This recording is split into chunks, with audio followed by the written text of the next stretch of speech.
Jadi gula darah dan hipertensi ya, artinya diabetesnya sudah berkomplikasi kepada hipertensi. Memang begini, selama ini ketika seseorang itu hipertensinya tinggi, itu selalu yang disalahkan tuh garam.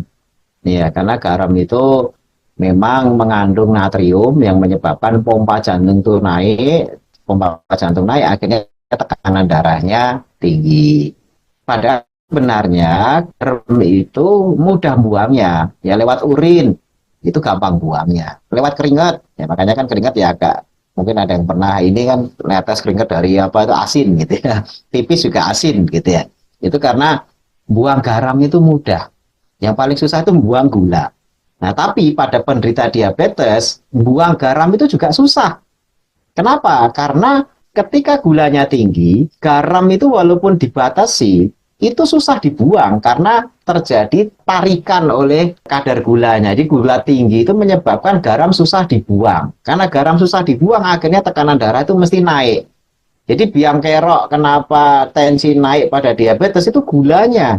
Jadi kalau membatasi garam, ya memang itu upaya. Tapi kalaupun tidak membatasi pun, gitu ya, atau sudah membatasi, tetap garam itu tidak bisa dibuang secara sempurna karena diikat oleh gula. Nah, makanya dalam hal ini kontrol gula itu paling penting. Jadi yang perlu dilakukan, betul konsumsi herbal, insya Allah, gitu kan, itu bisa langsung ke sebab tadi itu. Tapi sekali lagi harus dibantu dengan upaya ikhtiar bagaimana makanan-makanan yang tadi masih dikonsumsi berupa karbohidrat, pilih karbohidrat yang seratnya itu tinggi. Ya, seratnya itu tinggi. Sebagian yang tetap tidak bisa meninggalkan karbohidrat, misalnya pilih gandum yang seratnya itu keras gitu ya, artinya yang seratnya tinggi, yang kayak oat dan sebagainya. Walaupun itu juga kalau oatnya banyak ya tetap gulanya naik tinggi juga, gitu kan.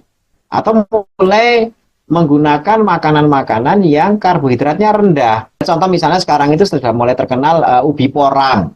Ubi porang ditambah konjek sehingga ada beras ya beras-beras perporang dan lain sebagainya yang bisa dilihat tuh komposisi karbohidratnya rendah itu bisa menjadi pengganti nasi sehingga akhirnya dengan cara itu herbal jalan dengan tugasnya tapi juga apa yang kita asup tidak menyebabkan gula darah kita naik. Nah kalau sudah gulanya bagus, pembuangan garamnya bagus, insya Allah diabetes plus hipertensi itu akan stabil. Bahkan kalau itu terjaga lama, pankreas yang tadinya sudah setengah mati, jadi itu sudah mati-matian, itu pun bisa menjadi bagus lagi. Ya, produksi insulinnya tidak harus disuntik dari luar dan sebagainya itu bisa dengan catatan kadar gulanya itu normal dalam jangka waktu yang lama. Bahkan apakah diabetes bisa disembuhkan? Bisa. Karena kriteria-kriteria diabetes itu secara umum kan kadar gula darah di atas 200, HbA1c di atas 7 atau 8 tadi itu ketika HbA1c-nya sudah di bawah 6 misalnya, kadar gulanya sudah di bawah 100 terus, ya itu namanya sudah sembuh. Ya, dan apalagi ketika makan nasi, gula dan sebagainya lagi naiknya juga tidak terlalu tinggi, itu berarti pankreasnya sudah pulih. Nah, itu sebenarnya bisa dilakukan, tapi dengan cara tadi itu meremajakan pankreas itu jangan dikasih beban dulu. Ya, kalau masih dikasih beban lagi, malah dikasih obat yang memproduksi pankreas tinggi dan sebagainya.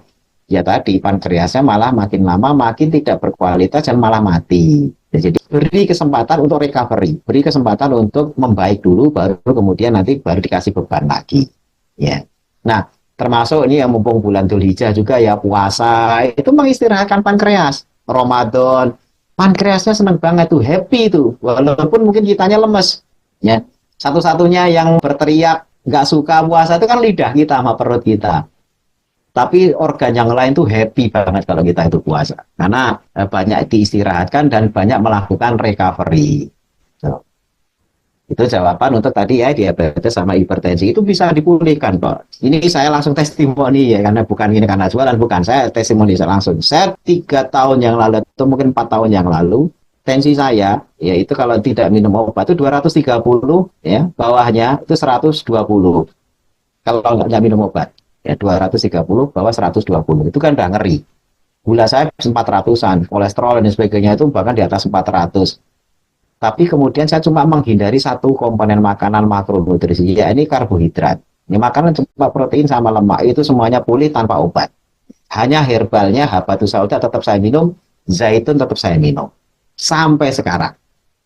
Ya, obat-obat kimia dulu kalau minum obat diabetes aja bisa 3, obat kolesterol 2, ya obat hipertensi itu bisa 3, itu 8 paling nggak. Asam urat biasanya nyusul karena asam urat itu terkait juga dengan gula.